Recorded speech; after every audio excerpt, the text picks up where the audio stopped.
கடந்த 3 ஆண்டுகளுக்கு மேலாக யுக்ரைனுடன் ரஷ்யா போரில் ஈடுபட்டு வருகிறது.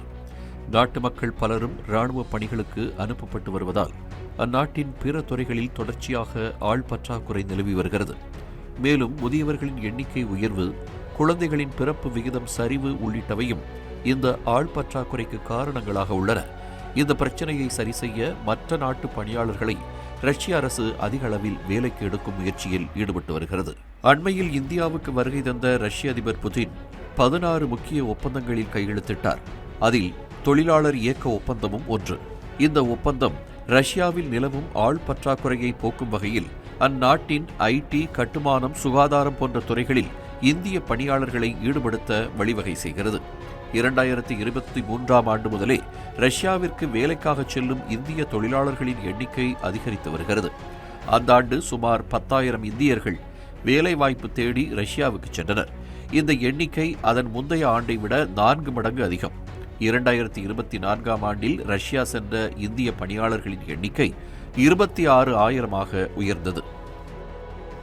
இந்த ஆண்டின் முதல் 9 மாதங்களில் மட்டும் 27,000த்திற்கும் அதிகமான இந்திய பணியாளர்கள் ரஷ்யாவிற்கு பயணித்துள்ளதாக புள்ளி விவரங்கள் தெரிவிக்கின்றன. இந்த ஆண்டின் முடிவில் அந்த எண்ணிக்கை 35,000ஐ கடந்திருக்கும் என எதிர்பார்க்கப்படுகிறது. இந்த அனைத்து பணியாளர்களும் கட்டுமானம், உற்பத்தி, விவசாயம், சேவைத்துறை சார்ந்த பணிகளில் ஈடுபடுத்தப்படுகின்றனர்.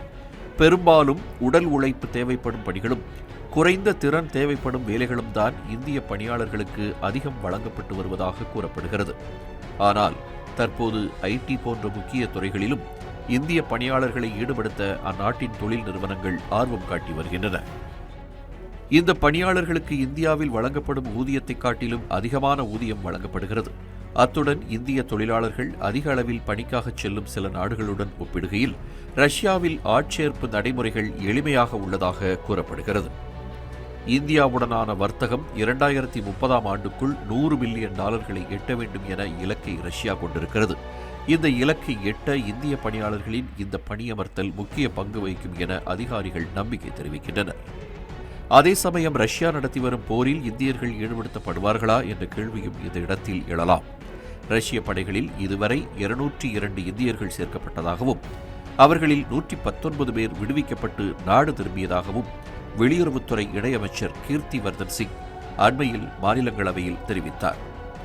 இதுகுறித்து கருத்து தெரிவித்த டெல்லி பல்கலைக்கழகத்தின் முன்னாள் டீனும் இடம்பெயர்வு குறித்த ஆய்வாளருமான அமர்ஜிவா லோச்சன் ரஷ்யாவில் உள்ள இந்தியர்களுக்கு இராணுவ பயிற்சி அளிக்கப்படுவதில்லை என்று தெரிவித்தார். இராணுவ பணிகளுக்கு இந்தியர்கள் முதன்மை தேர்வாக இருக்க மாட்டார்கள் எனவும், தாய்லாந்து, மியான்மர் போன்ற நாட்டினர்தான் ரஷ்யாவின் தேர்வாக இருப்பார்கள் எனவும் கூறினார். இதனால் ரஷ்ய போரில் இந்தியர்கள் ஈடுபடுத்தப்படுவார்களோ என்ற அச்சம் தேவையில்லை என்று விளக்கம் அளிக்கப்படுகிறது. திருநெல்வேலி மக்களே, நம்ம திருநெல்வேலியில உங்களுக்குன்னு ஒரு சொந்த வீடு கட்ட ஒரு பெஸ்ட் சான்ஸ் வந்திருக்கு. Yes, launching G Square Artistic Enclave Thachanallur. திருநெல்வேலியோட ஃபர்ஸ்ட் எவர் கேட்டட் கம்யூனிட்டி, அதுவும் அமிர்தா வித்யாலயம் பக்கத்திலேயே. நம்ம G Squareல மட்டும்தான் no middle man, so no extra charges. அதனாலேயே market price 30 lakhs per cent இருக்கும்போது G Square பிரைஸ் ஒரு சென்ட்டுக்கு வெறும் 6.9 lakhsல கொடுக்க முடியுது. திருநெல்வேலியில எங்க வேணா தேடி பாருங்க, இதை விட கம்மியான பிரைஸ்ல இவ்ளோ தரமான கம்யூனிட்டி கிடைக்க வாய்ப்பே இல்ல. சோ சான்ஸ் மிஸ் பண்ணாம இன்னைக்கே உங்க பிளாட்டை புக் பண்ணிருங்க. G Square Artistic Enclave,